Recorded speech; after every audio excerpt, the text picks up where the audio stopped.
Looking at this silent, endless expanse of frozen ocean, it is hard to imagine that it once became a brutal tomb for one of the most advanced military convoys in history. The mission was classified. The equipment was state-of-the-art. The crews were trained for the harshest conditions on Earth. But within a matter of days, 400 men would find themselves trapped in a nightmare of crushing steel, blinding darkness, and paralyzing cold.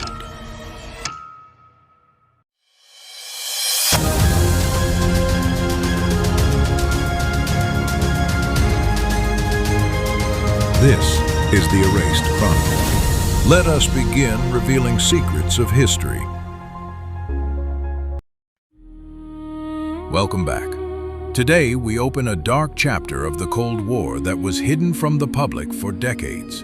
We are going to break down Operation Iceberg, a top-secret military exercise in the Arctic Circle that went horrifically wrong. We will trace the exact chronology of a disaster and show how a simple mathematical error by climate scientists turned a routine patrol into a fight for survival. By the end of this video, you will understand the terrifying physics of pack ice, and I will reveal the shattering decision the survivors had to make when the power finally failed. It was November 1954. The world was deeply divided, and superpowers were racing to master the most unforgiving environments on the planet. The Arctic was no longer just a frozen wasteland. It was a strategic chessboard.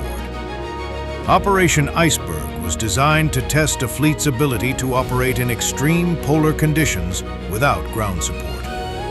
The convoy consisted of 7 ships, armed with cutting-edge radar systems, heavy-duty diesel generators, and reinforced hulls designed to withstand heavy surface ice.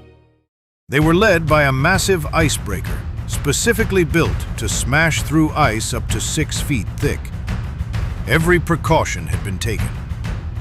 The men inside found themselves in well-heated cabins, eating warm meals, writing letters home, and playing cards as the temperature outside dropped to minus 30 degrees Celsius. According to all official reports and weather models, they were in the safe zone. The meteorologists predicted a stable wind pattern that would keep the thick ocean pack ice pushed far away from their strategic route. Every officer on board was absolutely confident.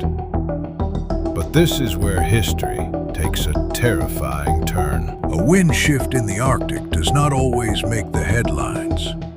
It is invisible, silent, and often ignored by basic radar. On the 4th day of the mission, the temperature unexpectedly plummeted by 20 degrees in less than 4 hours. A fatal miscalculation had been made in the salinity equations used by the navigators. They thought the water around them would require much lower temperatures to freeze solidly. They were wrong. Within hours, a phenomenon known as pancake ice began to form on the water's surface. Slush turned into disks, and these disks quickly fused together into a massive, unbreakable sheet of solid white armor. The fleet slowed down.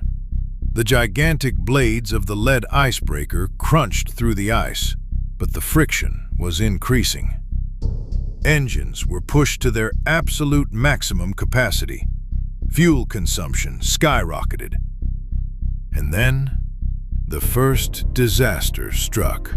A submerged block of black ice so dense and old that it contains no air bubbles, was sucked into the propellers of the lead icebreaker. The massive iron blades shattered like glass. The entire convoy was forced to halt. They thought they would just wait for a rescue team in the morning, but they had forgotten one crucial detail about the polar winter. The sun was setting, and it would not rise again for months. As darkness swallowed the convoy, the real horror of pack ice revealed itself. Ocean ice is not static. Driven by currents and winds hundreds of miles away, massive ice flows constantly shift, collide and overlap. This creates unimaginable hydraulic pressure. In the middle of the night, the sailors on board were awakened by a sound that survivors later described as the earth squinting in agony. The ice was crushing the ships. 1,000-ton floes squeezed the steel hulls of the truck transports and supply vessels. Rivets began to pop out of the walls like gunshots, flying across the rooms and injuring the crew. The pressure was so intense that the ships were literally being lifted out of the water. The cold began to infect the interiors. As ice encroached on the engine rooms, the water intake valves froze solid. Without a cooling supply, the main diesel generators overheated and automatically shut down. The heaters died. The lights flickered and went out. A paralyzing blackout took over the entire convoy. Without heat, the physiological nightmare began. When you are trapped in a steel box at -40 degrees, your own body moisture becomes your weapon. Every time the men exhaled, the humidity in the air would instantly freeze on the metal walls and ceilings. The inside of the ships quickly coated with a thick layer of jagged white frost. Sleep deprivation and hypothermia set in. When the human brain is deprived of warmth, the neurochemistry alters drastically. Dopamine levels crash. The ability to focus or make rational decisions evaporates, replaced by primal anxiety. The commander tried to use the long-range radio to call for help, only to discover a horrifying reality outside. But this was nothing compared to the choice they would have to make next. Stay with me, because the final escape attempt defies all logic. During the night, a peculiar Arctic storm known as a white gale had coated the ship's antennas with 6 inches of solid ice, snapping them off under their own weight. They were not just stuck, they were completely erased from the world. By day 3 of the blackout, men were losing consciousness from the cold. The ice had crushed the 3rd supply ship so badly that water was beginning to flood the lower decks. The commanding officer knew that if they stayed in the metal coffins, no one would survive the week. They had to evacuate. The plan was suicidal, yet it was their only choice. A weather station with a supply cache was located 20 miles away. 20 miles might sound easy, but this was the polar ocean. The moment they stepped onto the ice, they were hit by the whiteout effect. In a severe snowstorm, the horizon disappears. The ground and the sky blend into one endless, flat void. Depth perception vanishes. Men would take a step, thinking the ice was flat, only to fall into a hidden fissure or walk straight into a massive shard of uprupted ice. Every 100 meters took hours. The ice also continued to move.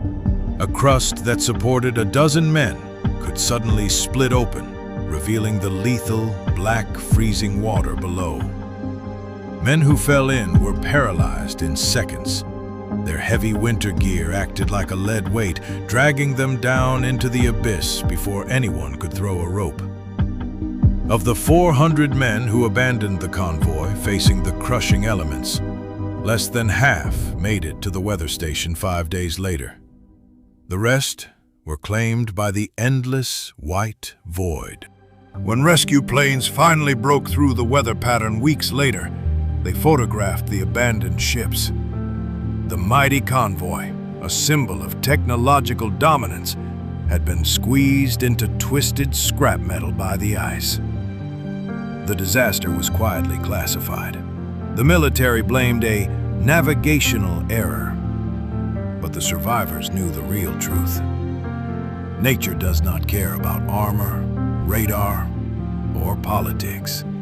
Today, we trust GPS and AI to navigate everything from our cars to our planes.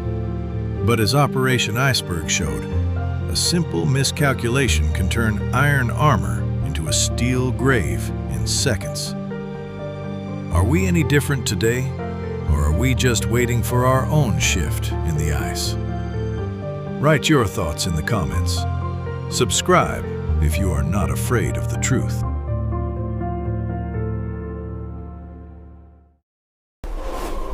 Stay tuned to the Erased Chronicle.